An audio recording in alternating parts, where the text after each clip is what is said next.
and welcome to Dollars and Cents Online. My name is Ashley, and today is episode 1 of my fempreneur series. I'm so excited to be coming through and bringing some useful news for women that want to become entrepreneurs. A little bit background on me. I have a website. It's called Glamorous. And I have had this business since 2011.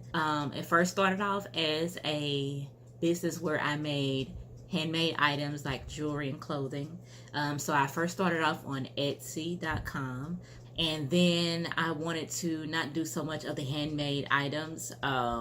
So I had to leave Etsy because that's the only thing that you can do on there. So that started my gears going on. Well, actually, I'm a web designer too. Let me just say that first off. Web and graphic designer. So making websites, graphics, and all of that was something that I was doing already.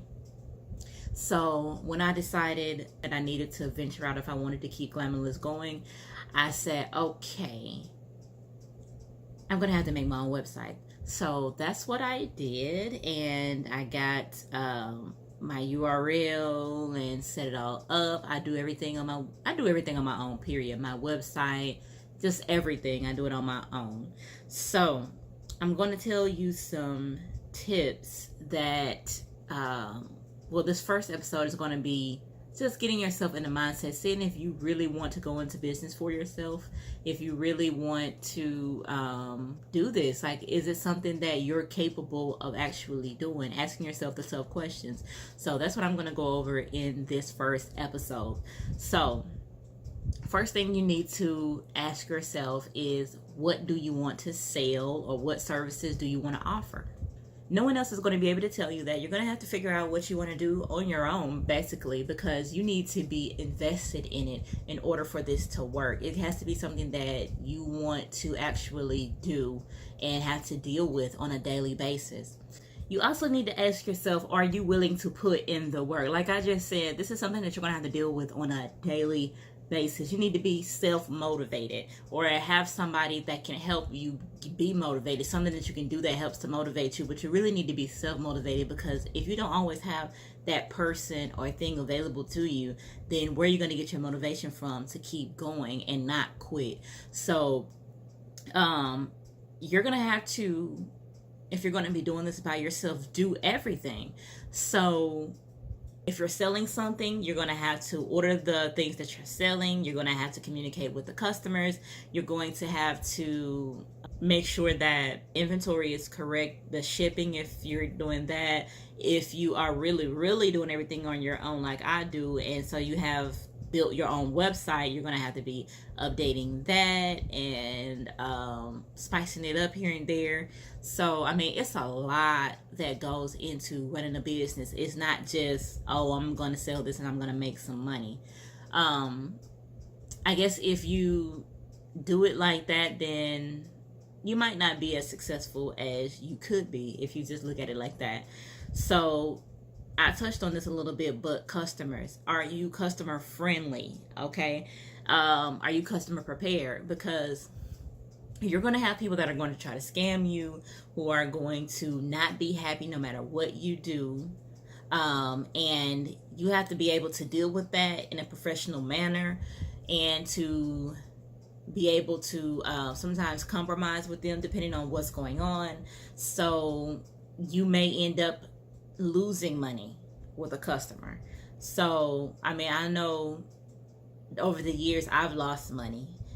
People scamming, even with having protection, and that's definitely something you need to think about too.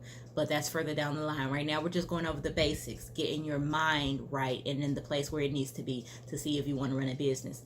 But so if you have, for lack of better words, a smart mouth, you have to be able to curb that and deal with customers in a way that you would want to be dealt with. Even if they're coming at you cross, you can't do that with them. So not if you want to have them not tell everybody, give your business a bad name, a bad rep, I have to argue with them, go back and forth with them, and all of that, then you just try to be as pleasant as you possibly can, because that's going to help you the most in the long run. Are you willing to research? Okay, so nobody is going to just tell you how to do everything. If they do, then there's no point in you having the business. They might as well have the business themselves, So you have to be able to research and figure out things on your own. You have to be willing to do that, because there is a lot to learn. I mean, I don't know everything right now. I'm just, you're never going to learn everything. You have to be somebody who likes to learn. So researching is key, because you want to be able to see, like, if you're selling clothing, you need to know what's popular, what's trending, popular colors, where to go to get the product, your inventory. If something doesn't work out with one person or company that you're getting inventory from, how to be able to find somebody else, how much to sell items for, like what's the market for this item right now, and things like that. So that involves research. And can you invest in yourself, or do you have someone willing to invest in you? If you don't, that is okay. And if you can't, that is okay. But that is something that you should consider, because it takes money to be able to start a business. Now, like I say, if you can't do it yourself, if you don't have somebody else to do it for you, then that is okay. Because the way that, well, I kind of did both. Well, when I was making handmade items, of course, I had to buy the product first, make the product first. So money was going into it up front. It was an investment. Okay, but then when I started not doing that and selling things that were already made, I basically switched it up. I tried both methods, but I found that the best method for me was not to make an investment up front monetarily. Besides a website, I mean, you're going to have some basic investments. You got to get your website, you got to get your URL and things like that if you're going to have a website, which I would definitely recommend if you're serious about having a business. But you're going to have a little bit of an investment. But when I'm talking about an investment at this point, I'm talking about like your product. Can you buy your product first if you're selling product? If you're offering a service, then of course your investments are basically what I was just saying: the website, any kind of graphics you need for it, anything like that. Or if you're providing a service like photography, you're going to need to be able to get your camera up front. You're going to have to invest in that. You're going to have to be able to get your lights and things like that. So but if you're like selling an actual product, say you're selling clothing, so you don't necessarily have to have an inventory of clothing. When I started doing items that were already made, I didn't have an existing inventory. I don't have a factory. Now I'm one person doing this on my own. And so you can do it so that you get the money from the customer first, and then you get the product and you send it to them. So that is definitely something I would recommend if you don't have the capability to invest in yourself up front. And that can get money coming in that you can eventually use to invest in yourself.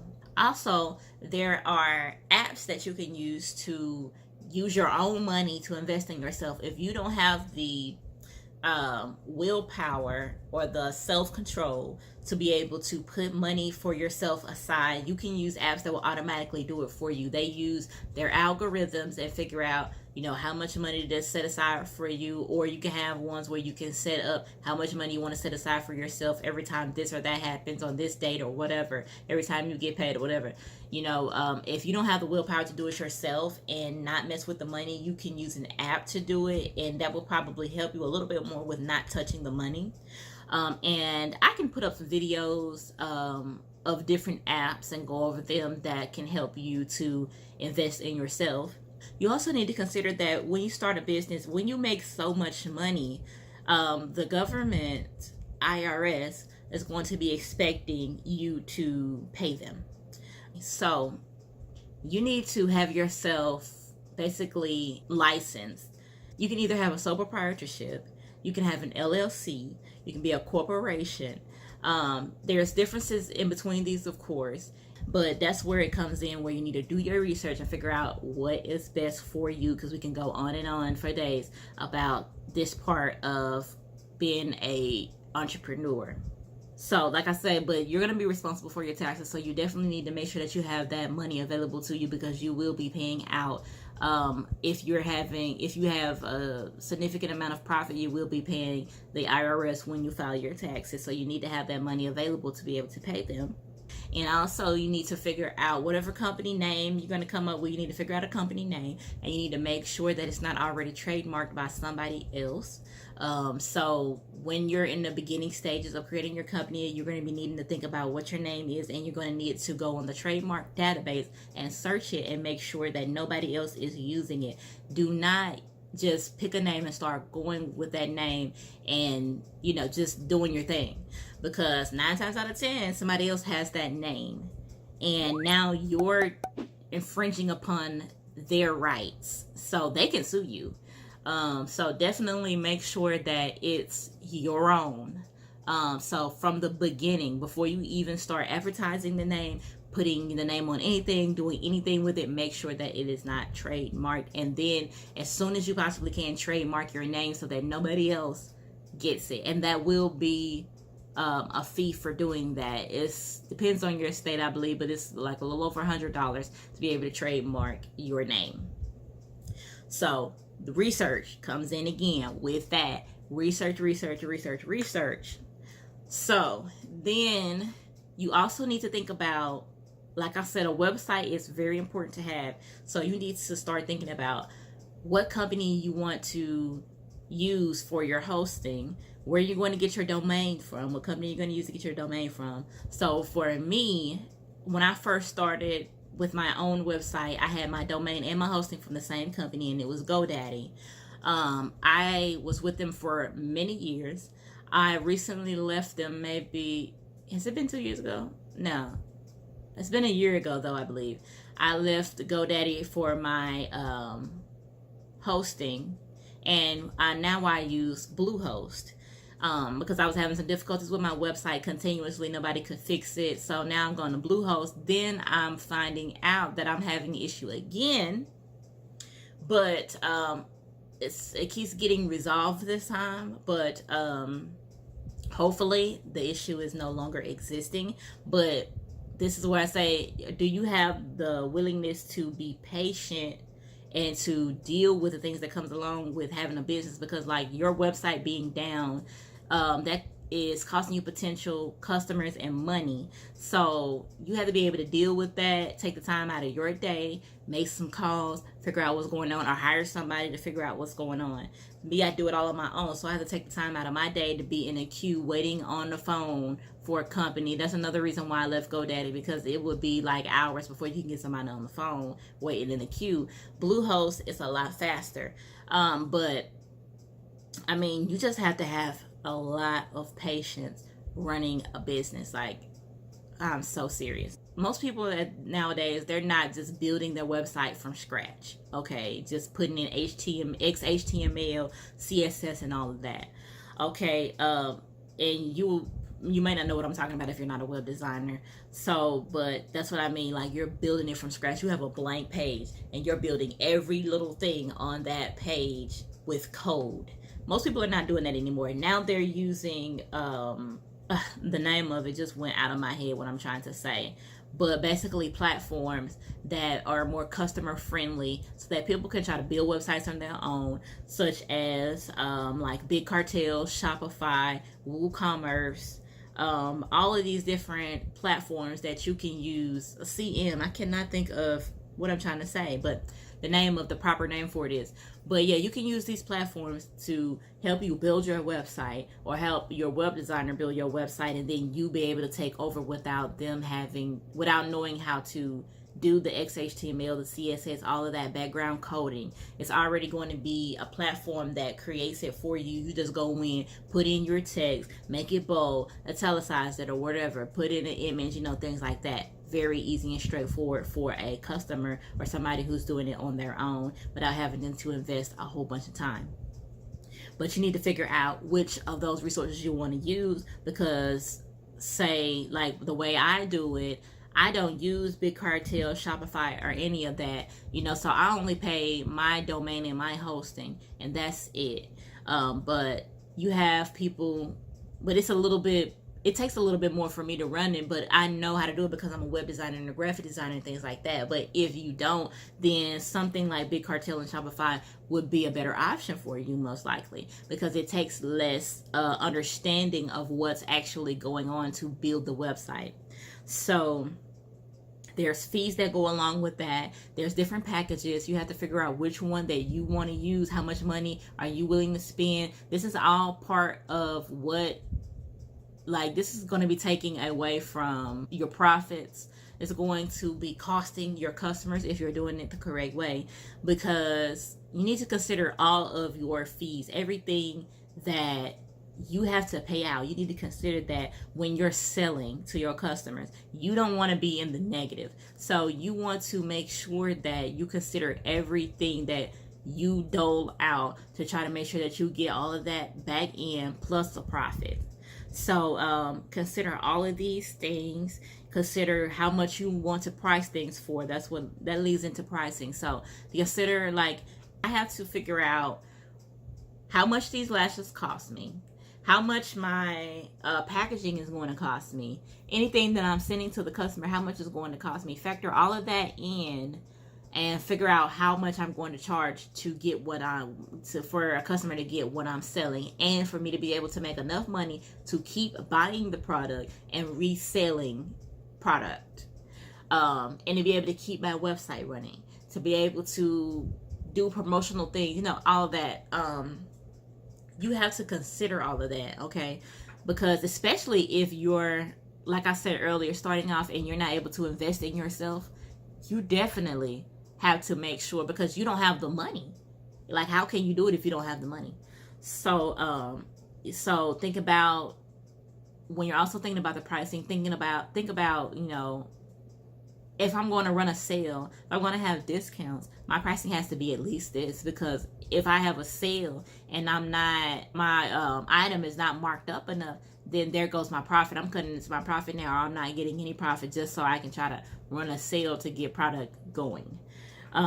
If you are going to have an inventory, you need to think about how much product you need to have at a time. How fast, you can start off a bit at a time, see how fast it goes. Then according to your customer base, how many sales you're making, you need to make sure that you start having that inventory available to you so that things can run more smoothly. Your customers can have a better experience.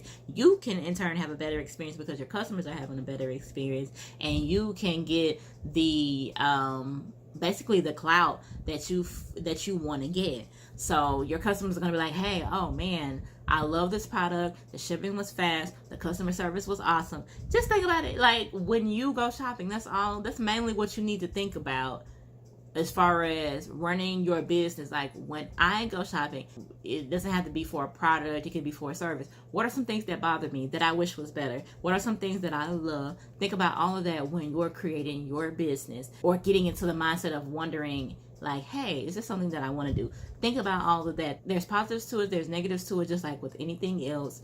And so you have to see if you're willing to deal with all of that.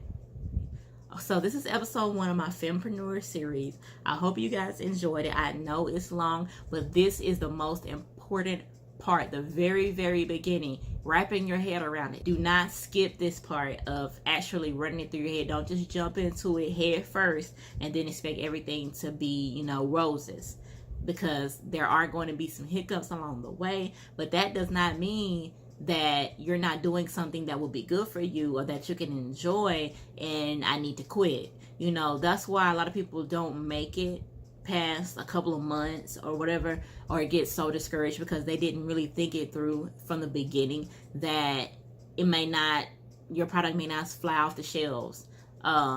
You may have people that are going to say they're going to buy from you and they don't. That always is going to happen. People are going to be like, hey, yeah, I'm interested in this. Hurry up and do this, do that. And then when you come out with your business, and I'm talking about mainly family members, friends, and all of that, they won't even support you. They would rather go out and buy from somebody else than to buy from you. And then when you're popular and everything is flowing off the shelf for you, then they'll come around and be like, oh yeah, let me check that out, let me see that, so just think about all of that, you guys. And I will see you all in the next episode of the fempreneur series. I'm so excited. I have inventory to share with you guys, vendor information to bring to you, just so much stuff. It's going to be a blast. But thanks again for watching Dollars and Cents Online. My name is Ashley, and I will see you all in the next video.